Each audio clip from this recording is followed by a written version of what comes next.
Hi, I'm Dan Schinder, And I'm Steven Schinder. and you're watching Yesshift. A Or pod- listening. yeah. We're a father-son podcast. He's the dad, I'm the son, and we talk about Yes and people associated with Yes. Yeah, and we're celebrating someone's birthday today, Oliver Wakeman. Yeah, so Oliver Wakeman, born February 26th, 1972, so he's turning 50. And this episode we're pre-recording because we've got some stuff going on over the weekend, but this will be out on his birthday. Yeah, that's why we're not doing it live. We've started to do these live on our Facebook page, and then Steve rips the audio from those and puts them in our Anchor channels. Yeah. So so Oliver, he's actually the one that Rick mentions in that fragile, like the linear notes where he mentions a future offspring. So that's like a neat little thing there. Are the linear notes kind of like the liner notes? Oh, did I mispronounce it? Or... Yeah, it's liner notes. Oh, yeah. Okay. Sorry. Yeah, I've heard it both ways, but whatever. Ah, Um, but yeah, so I remember early, okay, so back in 2008 when he was about to tour with Yes, I remember reading that Notes from the Edge interview that Mike Tiano did with him. Mike Tiano, we did an episode with him again recently. Check that out, see how you can get his album yeah, the and previous episode, actually. yeah, and some Yes collectible stickers and posters. And yeah, I remember in that interview, Oliver mentioned how when he was a kid, like early on, Going for the One and Tormato made like a huge impression on him because, that he would have been at that age where I guess he'd be more aware of the music. Yeah, he would have been what, 5'6", right? Uh, yeah, he would have been, yeah, 5 when Going for the One came out. Yeah, you're right. Yeah. Yeah. So interesting parallel, no pun intended, to you. He's actually performed it. Yeah, that's true. And that's an interesting parallel to your musical development. Steve doesn't play any instruments, but he writes novels, stories, lyrics, prose, things like that. And when Steve was that same age, he was becoming a heavily immersed Yes fan and still is. Yeah, for sure. So Oliver has had some solo albums like as far back as the late 90s, and I haven't listened to some of these early ones, but the one he did with Steve Howe, which I guess will be a collaboration album, Three Ages of Magic, that one came out in 2001 and is one of the albums on his upcoming collaborations box set. So, I, um, I'm sorry, but that whole topic right there, I don't know if we ever mentioned this or talked about it, but that whole topic really begs the question, how did that come about? Like, did it go back as far as Rick finally being able to take Oliver out all bundled up as a baby and Steve saying, I'm going to make an album with him someday? or did Oliver approach him, and did it take a few years for Steve to give in? Like, what? There's got to be a story there, because that's two generations of Yes players. And we've seen this before with Dylan Howe. We've seen it with, other musician families. And I always wonder, when it's the second generation, how does that come about? Yeah, maybe we can ask him when he's on the show in That's about right. a month. March 26th, a month after his birthday, he'll be 50 years and 1 month old. We'll ask him how 50 is going for him at that point. Send him a walker, some Geritol, some X-Lax. But yeah, I want to know how that came about. So that'll be a great talking point. And folks, in the meantime, be sure to get questions ready, because we'll relay questions to Oliver. You could even put them in the comment to this post, and Steve will be putting up some other posts promoting that episode along the way. So you got a whole month to think of questions, schedule it on your calendar, and get involved. We're going to do that live on our Facebook page. Yeah, that'll be a lot of fun. Absolutely. So I've only heard a little bit of Three Ages of Magic, I think, and it sounds kind of spacey, the bit I've heard. I'm more familiar with the more with what he did later with Clive Nolan, which is Dark Fables. Right. Yeah, or I don't remember the time period of that one off the top of my head, but that one got released within the last few months, and it sounds very like it makes me think of some of that gothic literature because it's inspired by the story of Frankenstein and including the Tales by Gaslight box set along with Jabberwocky and Hound of the Baskervilles. Yeah. It's really great sounding stuff, and um, yeah. Do we want to talk about his work with Gordon Giltrap, or do we Yeah. want to talk about Yes first? Let's talk about his newer stuff that we can help him promote. Yeah. Okay, yeah. So he collaborated with Gordon Giltrap in like the early 2010s. And they made an album called Ravens and Lullabies, which came out 2013, and that's also part of the upcoming collaborations box set. So the newest thing that's on that box set is the live album From a Stage, which is him and Gordon at a live show in 2012, I believe. And these last few weeks, Oliver has posted a couple videos promoting that. So first up, we've got Money Facturing. It's this music video, includes like footage of like the city, like in England, and um, some neat shots of them performing, like sort of crossfading and interesting words on the screen. Yeah, Uh, it's very socially conscious oriented. I love the shots, close-ups of Oliver's fingers when he's doing synth solo, which has a very classic sound. Gordon's all over it. I like the video. It fits, which is always good that the video fits the song. yeah, You follow and us, you'll know what I'm talking about. yeah, and when it showed the city, I had trouble figuring out whether it was real or whether it was like artificial, but Yeah, that kind of works with the video and like the title of the song, right? It feels very yeah, manufactured. yeah, Um and it kind of reminds me of how certain things that people post about in real life, like some people try to generate negativity out of like artificial views, if that makes sense, like stuff that's like that could be disproven, I guess. But right. yeah, it's a cool song. I saw someone, I think someone in the comments compared it to Asia, and I kind of hear that, I could but kind of hear that. yeah, It's progressive pop, if I may. I hope that doesn't offend him. But it's commercial progressive. That's a better way to put it. yeah, commercial, yeah. Yeah, it's commercial progressive. The production is great. All the players are great. The mix is great. I really like it. I'm excited to hear a lot more from that. Yeah, and this other video that he posted is of him and Gordon live at Huntington Hall in September 2012, and it's a montage of clips of them performing different songs at this venue. It's not multi-camera shoot, it's just one camera, but it looks really good. Yeah, and it sounds great. The music is beautiful, and with the sounds that Oliver was using, and with the playing, and just the whole combination of him and Gordon's playing. I asked Steve a question right before we started, and I'm not the type that says it's not really yes if I don't, if that's what you think, that's fine. You don't have to be about it.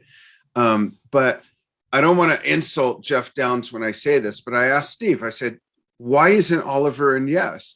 I mean, we know what happened. We know that Trevor Horn wanted to get Jeff as part of the, fly again thing. And to hear Oliver, he truly, as I told Steve, he really embodies his father's playing, yet he still sounds like himself. And he absolutely carries the Wakeman jeans really well, and the jacket too.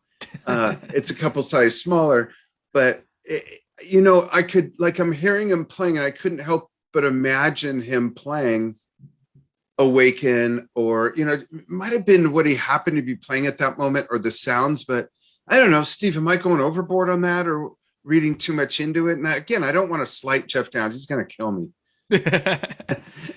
Yeah, no, I get what you mean. Like, the lineup is what it is now, and that's all well and good, but Oliver, like the stuff we've listened to in the years since he left Yes has really shown us that he really is like he is a creative force, and we didn't Yeah. hear enough of it on Fly From Here, which was a shame.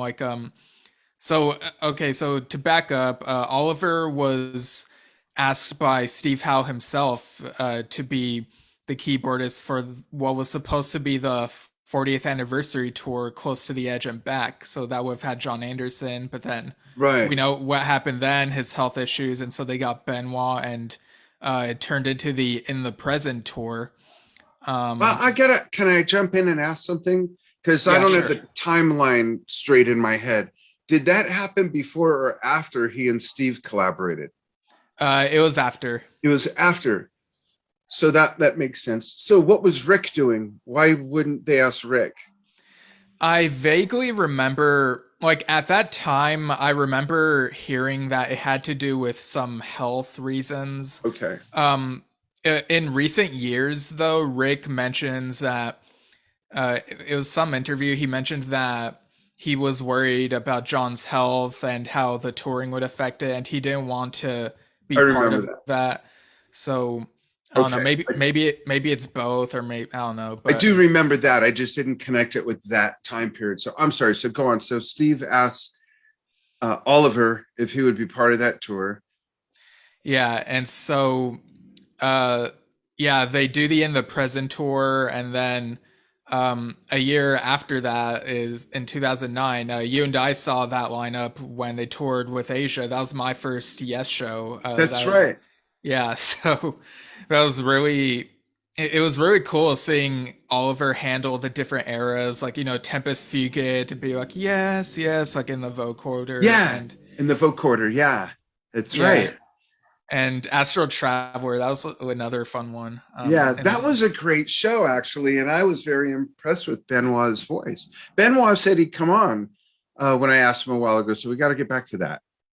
right, yeah, and so Oliver keeps touring with them, and they start working in the studio together on a new album. They work on a few tracks, and then they decide to get Trevor Horn to produce, and he wants Jeff Downs for Fly From Here and all the other stuff. And so they basically complete the Fly From Here album, and then they have this leg of tour dates in the spring of 2011 where they still have Oliver with them, but the album hasn't come out yet. So it might have been a bit awkward, but like basically he knew that he was on his way out of the band at that point, and then That's got to be once weird. yeah, and then once Fly From Here comes out, they bring Jeff Downs on the touring, and he's been the keyboardist since then. Like, Yeah. yeah, over a decade now. Wow. Um, Yeah. It's crazy. yeah, and I remember a few or a couple years ago when I was doing my review series of each of the Yes Studio albums over on my Hmm. vocal page. I got to Fly From Here, and I did research on it. Looked at the names Excuse of me. like some of the tracks that Oliver had worked on with them. And I remember thinking to myself, man, I would really love to see these tracks make make the light of day. And like the only one that had made it out at that point was From the Turn of a Card. Like that was on Ravens and Lullabies. It had Benoit on it, but also more instruments than the version we're used to with Yes. So I put out that Fly From Here review, and then 3 weeks later, on John Anderson's birthday, weirdly enough, there was that announcement of From a Page, and it's like, oh, you can order this now, and it'll be shipped Yeah. to you in December. It's like, whoa, like new Yes music, but also kind of oldish Yes music, like it's new to us, but it was from then, and like, it felt like they were righting a wrong, because Return Trip had happened and taken Benoit off of that, but From a Page really showcased Benoit and Oliver, and Oh, it even came with the live album In the Present, Live from Leon, which I didn't get when it first came out for whatever reason. So it was very convenient for me that it came with that studio stuff. And yeah, I feel like that release really showcases both those guys to their like it cements that incarnation of Yes finally, you know? yeah, that's cool. That's really interesting. I'm glad he's doing what he's done and what he's doing with Gordon because that music's beautiful. That when it's just the two of them, I like the commercial progressive stuff we mentioned, but that where Gordon's playing acoustic and Oliver's just playing three keyboards, and it sounds very English and it sounds really old school. It's just beautiful. It really is. Yeah, I feel like Oliver has a good ear for like how to meld old with new and have it feel fresh. Because on From a Page, again, like that to me sounds like a good mix of classic Yes and more modern Yes. Hmm. Like, and I probably mentioned this before, but my favorite track on that mini album is The Gift of Love. It just feels like everyone's having such a great time on that. And yeah, Oliver was great as a producer. I even looked at the credits for like these YouTube videos, and at least one of them was, I think it was Manufacturing was edited by him. Wow. Yeah, The it's video? yeah. Oh, wow. Let me just double check that real quick. That's really Okay, yeah, cool. yeah. It says video edited by Oliver Wakeman and words by Oliver Wakeman. So That's yeah, cool. That's a serious video too. I'm impressed. As a video guy, for those who don't know, I had a video production company for 14 years before I started Drum Talk TV. So I know what's involved in that. That's really super impressive. yeah, and I mean he also writes lyrics and has done backing vocals. It's more than I guess we're used to thinking of a keyboardist doing, at least within the context of Yes. And like again, like Oliver's just a really creative guy, and it's like I'm fine with how Yes is now, but I can't help but wonder like what if like it's kind of that road not taken, like what if Yeah. Oliver were contributing in the years since then, Yeah. The or alternate universe. Yes. right, yeah. Which there could be many. I heard he's also going to do the album cover of Francis Monkman's next album. Yeah, no. But yeah, he's also collaborated with Rodney Matthews. We talked Yeah. about the Christmas thing that they worked That on was cool. together. Um, I liked that. And folks, yeah, chime in with your favorite Oliver Wakeman recording, or if you saw the tour that we're talking about, that was Steve Schinder's first tour. Chime in, wish him happy birthday on the post if comments are enabled, if you're watching this on Facebook. But yeah, let us know. yeah, and he's got a good list of credits.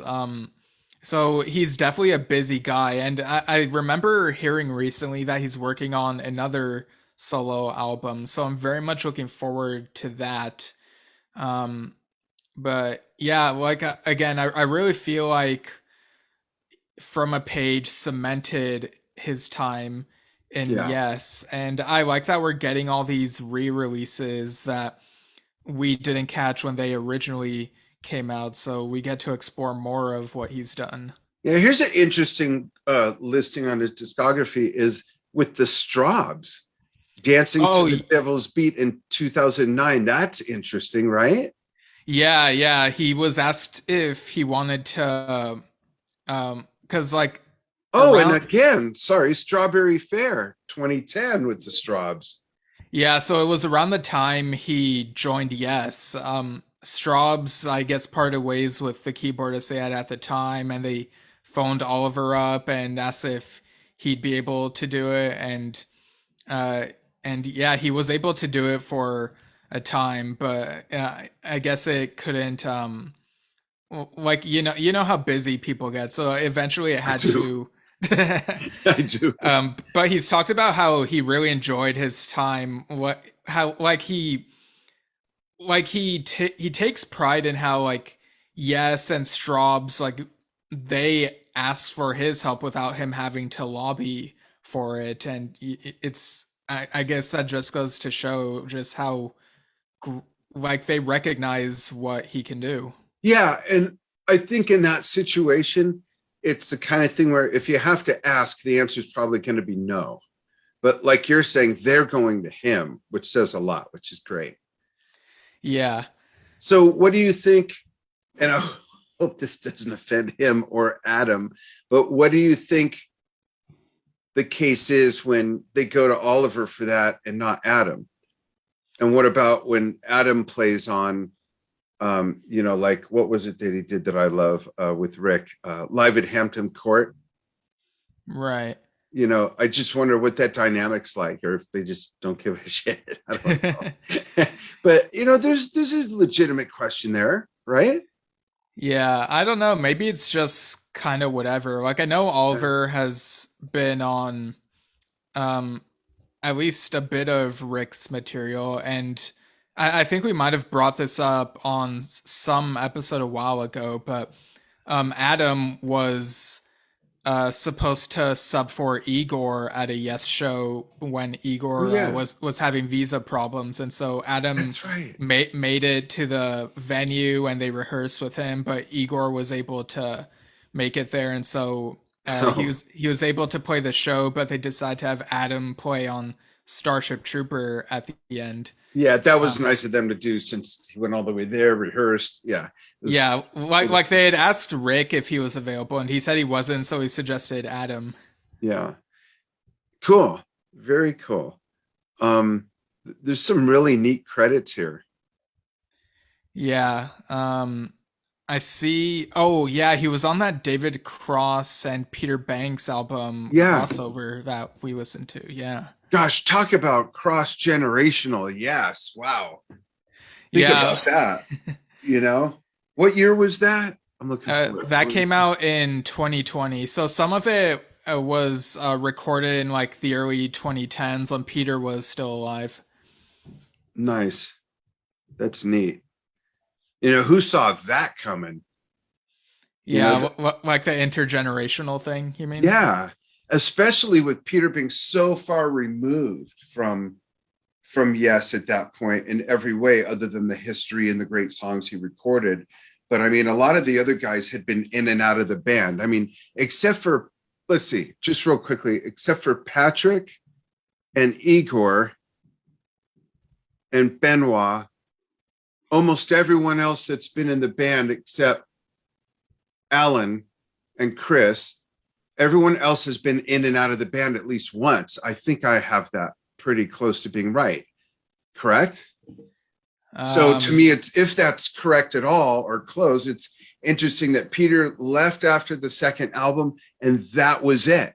You never right. heard from him again as part of Yes, but then with as a relative to someone who was in Yes long after him, and all of a sudden you got a big pretzel knot.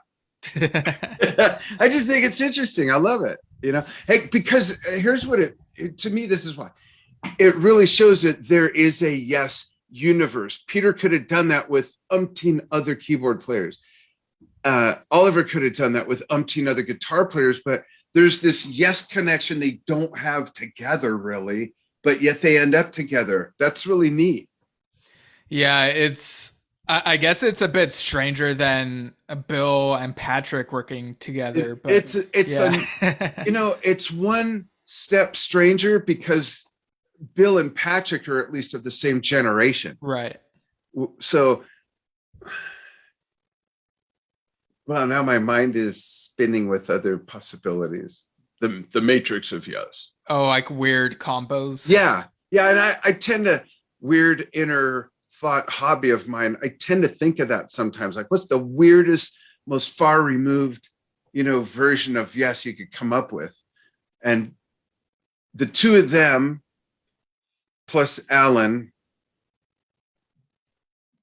And I'm trying to think of people that didn't really play together much, if at all. I won't get started on that. We'll save that for a whole other episode. Right. Yeah.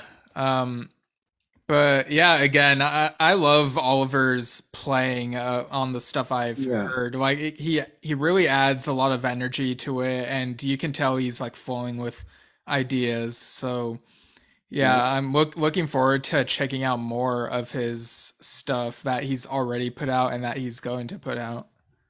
He's only 50. He's got, Yeah.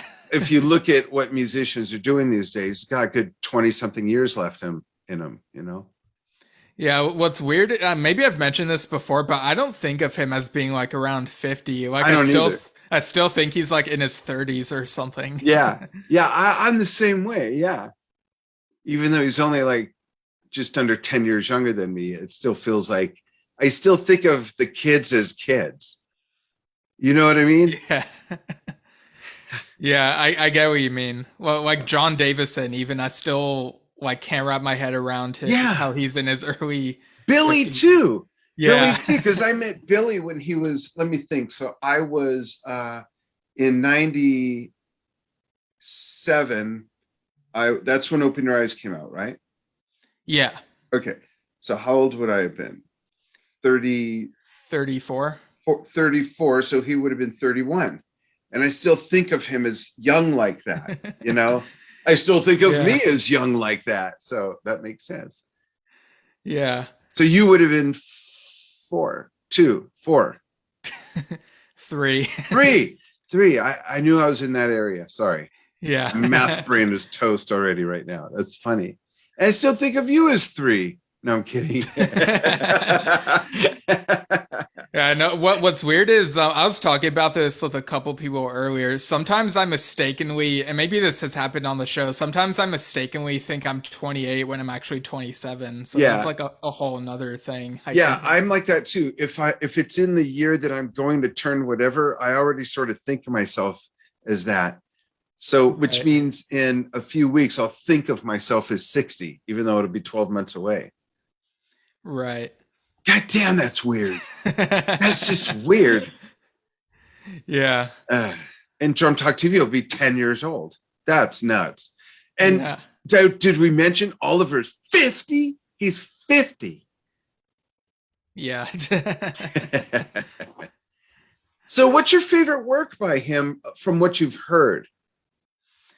It's Well, from some of the from a page stuff. Is it yeah, Gordon? it's probably The Gift of Love. I feel like I haven't listened to Dark Fables enough or the Gordon Me too. Giltrap stuff enough. But I mean, for me, yes, generally comes like first and foremost, and so like his contributions to that, like I just naturally come first for You me, know, and he's like really strong all around on those. I like it. I like that because he did breathe life into that.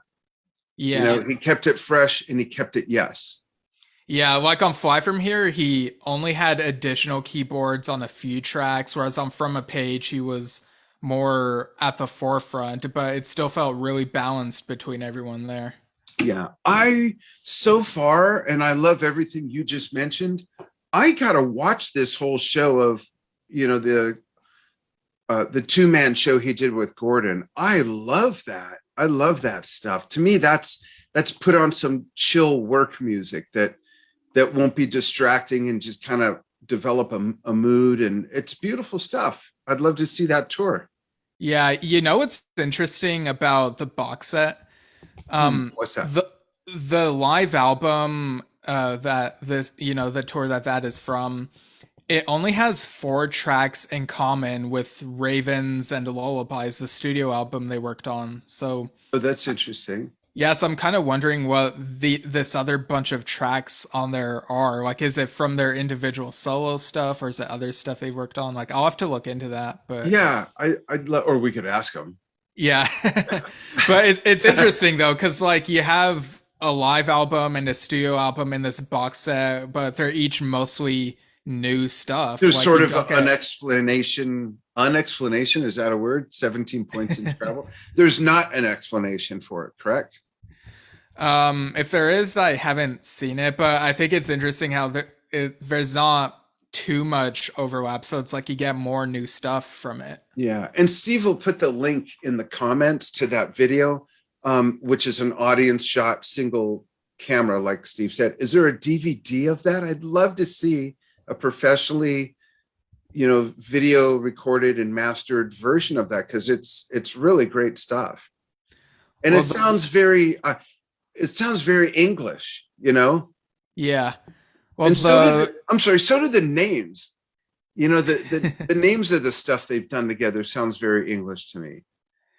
yeah, so I'm looking at the Burning Shed listing and it only mentions CDs. I don't see anything about a DVD or video track on there. Hmm.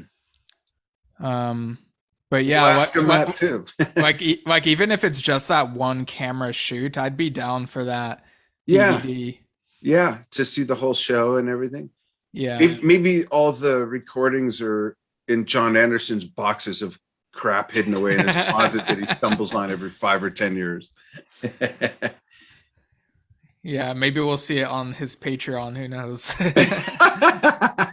That's funny.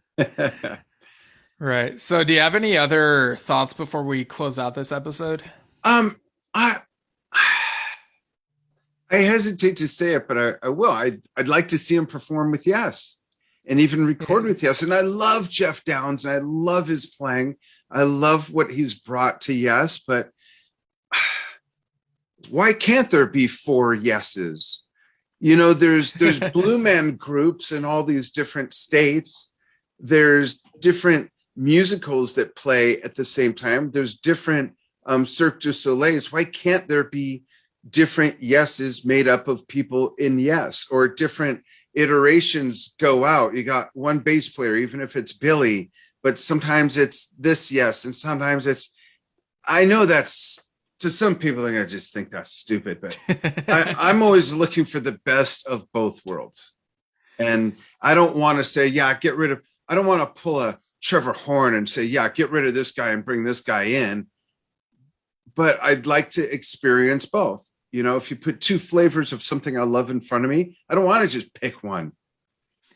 Yeah, I mean, Yes almost had two keyboardists for Talk. Like they were gonna have Rick and Tony, but Rick got too busy. So it's like Yeah. maybe they could explore something like that. Like And even Trevor if played a lot of stuff on that album on keyboards. And I think he programmed a lot of drums too. yeah, and I mean Oliver could even contribute to some of the songwriting and it would add another flavor into that. Yeah. Yeah. He sings, he writes lyrics, he plays keyboards, he does album covers. Yeah. So what's your take? What else? What's your kind of cap it off thought? um I guess to reiterate, there are bits like you can hear a bit of like the family he's from, but he also has a voice of his own. And, he's not just like a copy of Rick. Like he really Right. does feel like his own person and is always like exploring different things, it seems. And yeah, I just love how active he is in making music. Yeah, even if we look at those two videos with Gordon, they are completely different worlds, and Yeah. they absolutely both work with both guys, which I love. And that's very much a reflection of Yes, Led Zeppelin, stuff from the 70s. There was a lot of that going on. You'd get your Jethro Tull, Pink Floyd, you get your lighter stuff, your esoteric stuff, your hard stuff, and he fits right in with being able to do all that, which I love. Yeah, definitely.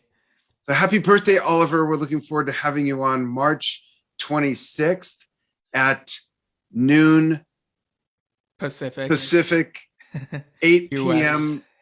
UK time. It's going to be live on, I almost said the Drum Talk TV. Well, it will be. We're going to share it live on the Drum Talk TV Facebook page, but we will be monitoring comments where it's actually going to broadcast from, which is the Yesshift page. That's at www.facebook.com/Yesshift. And where else can they hear the archives of that, Steve? Yeah, you can also find all the podcast platforms we're on at anchor.fm/Yesshift, or you can search Yesshift in whatever podcatcher you have and see if we're available there. You could even listen on Facebook. Like I just put the feed on there and you can Just like, put the video on and don't look at us.